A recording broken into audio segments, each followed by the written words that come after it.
It's Monday night and time for a read aloud. I see there are two people waiting. I'm wondering if in the comments you could just tell me what grade you're in. Do, are you able to access the comments at the side? And if you can't, that's okay. I just was wondering um, who might be watching, but you don't have to put your name out, but just what grade you're in.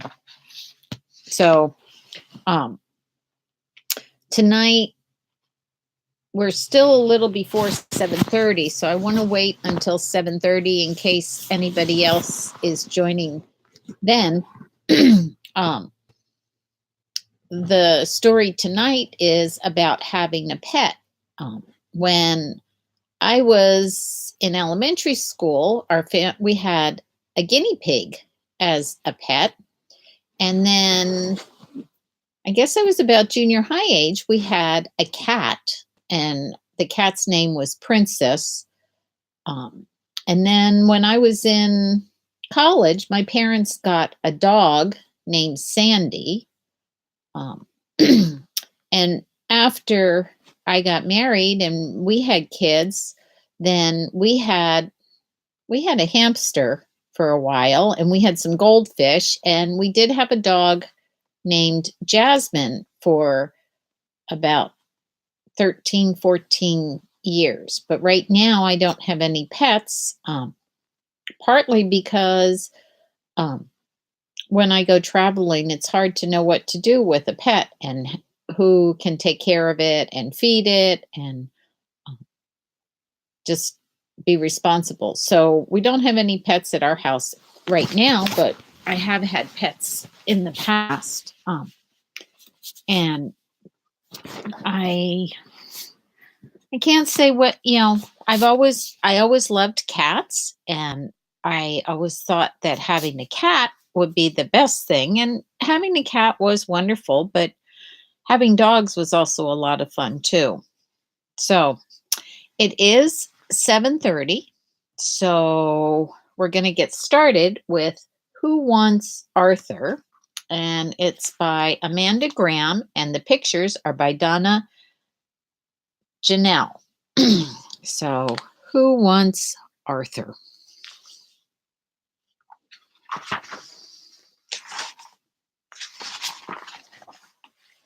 Arthur was a very ordinary dog. He lived in Mrs. Hubbard's pet shop with many other animals. But Arthur was the only dog. All the other dogs had been sold because dogs were very popular. All the dogs except Arthur. He was just an ordinary brown dog who dearly wanted a home and slippers to chew. Look at all the other animals in the pet shop. There's rabbits and some birds and mice. Kind of looks like a guinea pig and a snake. On Monday morning, Mrs. Hubbard put some rabbits in the window. By the end of the day, the window was empty, except for Arthur. Nobody wanted an ordinary brown dog. Everybody wanted rabbits. So that night, when all was quiet, Arthur practiced being a rabbit. I wonder what he did to practice being a rabbit. What would you do to be a rabbit? He practiced eating carrots and poking out his front teeth and making his ears stand up straight. He practiced very hard until he was sure he could be a rabbit. Boy, he ate lots of carrots. The next morning, Mrs. Hubbard put some snakes in the window. By the end of the day, the window was empty, except for Arthur. Nobody wanted an ordinary brown dog. not even one who acted like a rabbit. Everybody wanted snakes. So that night, when all was quiet, Arthur practiced being a snake. Can you slither like a snake? He practiced hissing and slithering and sliding and looking cool. He practiced very hard until he was sure he could be a snake.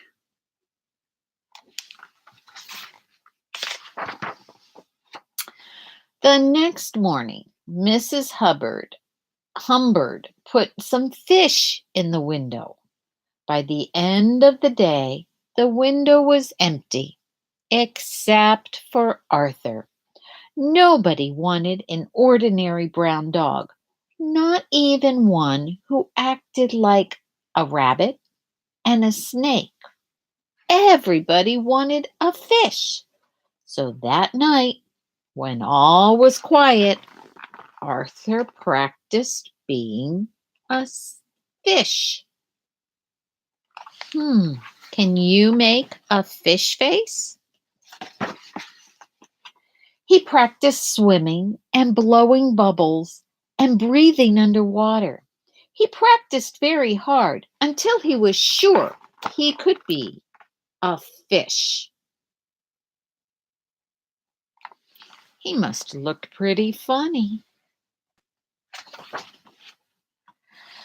The next morning, Mrs. Humbird put some cats in the window. By the end of the day, the window was empty, except for Arthur. Nobody wanted an ordinary brown dog, not even one who acted like a rabbit and a snake and a fish. Everybody wanted cats. Arthur felt he would never find a home with a pair of old slippers to chew.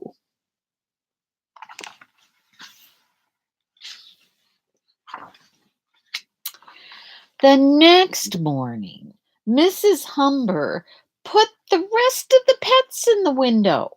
There were 2 hamsters, a cage of mice, 3 canaries, a blue parakeet, a green frog, 1 sleepy lizard, and Arthur.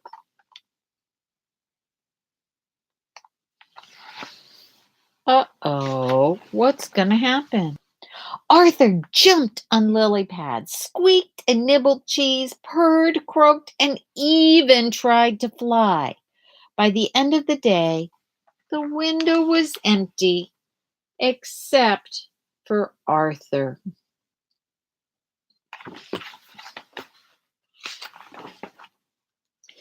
He had collapsed, exhausted, in the corner of the window. Now he was certain he would never find a home, whether he was a rabbit, a snake, a fish, a cat, or a purple-spotted 3-headed donkey.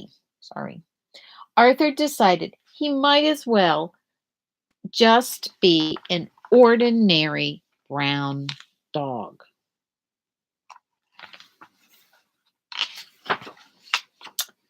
Late that afternoon, Mrs. Humbird was closing the shop.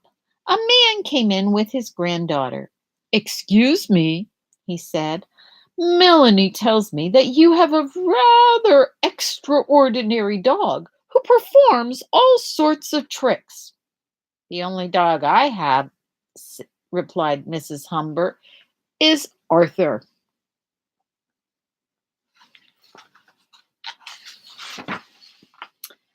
"There he is, Grandpa, in the window!" cried Melanie. She rushed to pick up Arthur, who gave her the biggest, wettest, doggiest lick ever. At last, Arthur knew he had found a home.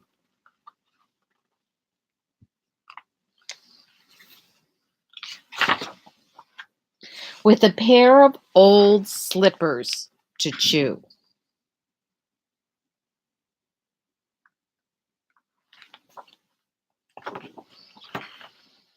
So, did acting like the other animals help Arthur find a home? Maybe you can talk to your mom or dad or somebody at home. Is it good to act like somebody else, or should you find out what you're good at and do what you're good at? I hope you enjoyed the book, Who Wants Arthur? And I'll see you tomorrow in school. This was a short book. Maybe next time we'll have a little longer book. Have a good evening. Good night.